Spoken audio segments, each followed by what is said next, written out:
तुम पूछ लेना सुबह से, न यकीन हो तो शाम से, ये दिल धड़कता है तेरे ही नाम से।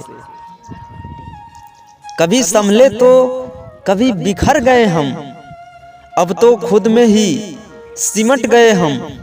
यूं तो जमाना खरीद नहीं सकता हमें, मगर प्यार के दो लफ्जों से बिक गए हम।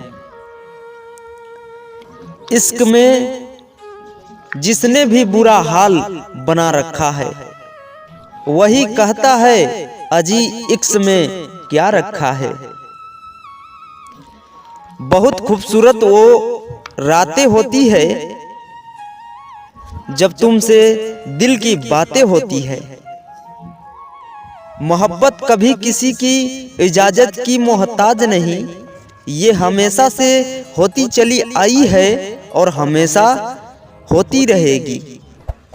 वीडियो पसंद आए तो लाइक, चैनल को सब्सक्राइब और बेल आइकन दबा के ऑन करें।